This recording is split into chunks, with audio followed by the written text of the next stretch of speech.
Imagine a kingdom where gold and silver were as common as stone, where wisdom reigned supreme, and where the name of a single king echoed across the earth.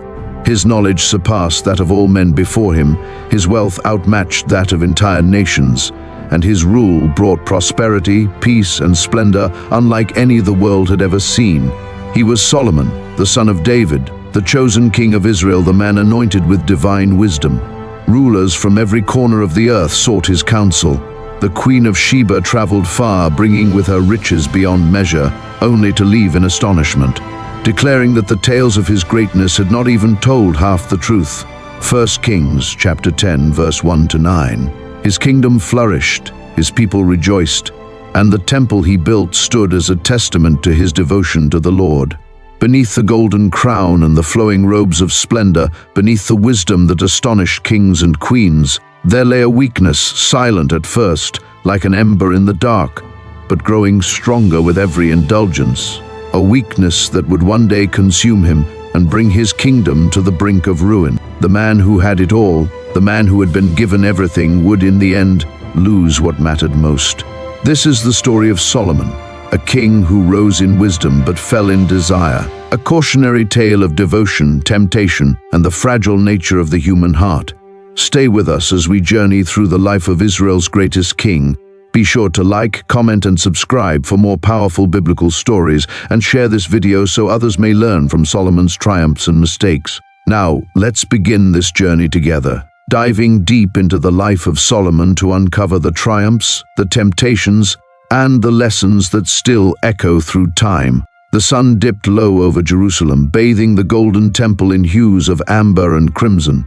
It was the pinnacle of King Solomon's reign, a time when wisdom and wealth flowed through the city like a mighty river. Foreign dignitaries marveled at the splendor of his court, and travelers from distant lands whispered of his unparalleled knowledge, his songs and proverbs, his understanding of nature, and the deep mysteries of life. The Queen of Sheba herself had journeyed far to test his wisdom, bringing with her gifts of gold, spices, and precious stones, only to leave in awe, declaring that not even half of his greatness had been told. 1 Kings chapter 10 verse 1 to 9. Yet, hidden beneath the surface of his divine wisdom was a man whose heart was weighed down, not by gold, nor by the burdens of his people, but by the weight of his own desires. The son of David and Bathsheba, Solomon had been chosen by God to rule over Israel, and he began his reign in devotion to the Lord. One fateful night in the sacred hush of Gibeon, the Lord had appeared to him in a dream and granted him a request. 1 Kings chapter 3 verse 5 to 14. Solomon, in an act of humility, had not asked for riches or long life, but for wisdom to govern his people well. Pleased by this selfless request, God bestowed upon him wisdom beyond any man before or after, along with wealth and honor unparalleled in the world. Yet, even the wisest of men could not fully master the desires of the heart. As his kingdom expanded, so too did his influence and alliances. Kings and rulers of neighboring lands sought to secure peace with Israel. And the way of kings in those times was to forge treaties not merely with words, but with marriages. And so, one by one they came, daughters of Pharaoh, princesses of Moab, Ammon, Edom, Sidon, and the Hittites. 1 Kings chapter 11 verse 1. Each marriage was a thread in the vast political tapestry Solomon wove, binding nations together in peace, ensuring trade and prosperity, securing the stability of his reign. It did not happen all at once. A single compromise, then another. A whispered promise, a moment of justification. Slowly, like a fortress crumbling brick by brick, his devotion to the Lord weakened, even as his kingdom flourished. The wisest of men had become the blindest of fools. Solomon had known the commands of the Lord, the ancient warnings given to Israel: "You shall not intermarry with them, nor they with you, for they will surely turn your hearts after their gods." Deuteronomy chapter 7, verse 3 to 4. And yet Solomon, confident in his wisdom, believed he could hold firm, that he could unite his political world without surrendering his spiritual devotion. He took wives and concubines, their number growing to 700 wives of royal birth and 300 concubines.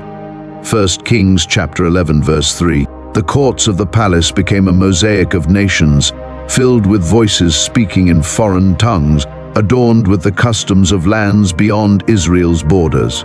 At first, Solomon stood firm, unwavering in his worship of Yahweh. The great temple he had built stood as a testament to his devotion, and his prayers echoed through its halls. The priests of Israel continued their sacrifices, and the people of the land followed in the ways of their forefathers.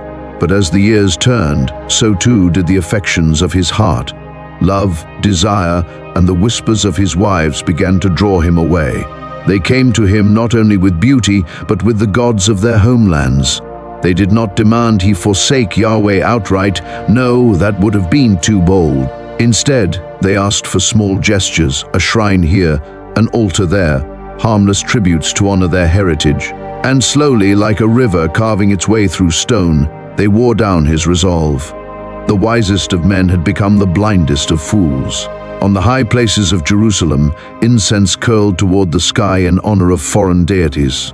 The great king who had once prayed for wisdom now found himself offering sacrifices to Ashtoreth of the Sidonians, to Chemosh of Moab, and to Molech of the Ammonites. 1 Kings chapter 11, verses 5-8. The sacred fire of Yahweh's temple still burned, but in secret corners of the kingdom, other fires were kindled, offerings made to gods who demanded unspeakable things. Molech, the Ammonite god, required child sacrifice, and the thought that Solomon, the once wise king, may have allowed even a trace of such horrors within his land was a chilling reflection of how far he had fallen. His heart, once wholly devoted to Yahweh, was now divided among 1,000 loves, each one tugging him further from the truth. The people of Israel watched in sorrow and confusion. How could the one chosen by God, the one who had spoken with such wisdom, now lead them into error? His wisdom was unmatched, his wealth beyond measure, his power absolute, yet in the end, none of it could save him from himself. Solomon's story is not just history, it is a warning, a reminder that even the greatest among us can fall when the heart is led astray. Thank you for watching and being part of this journey. Your time and support mean more than words can say. If this story has touched you, please like, comment, and subscribe so that more people can learn from this powerful biblical lesson. Share this video with friends and family so that together we may seek wisdom, but above all, remain faithful to God.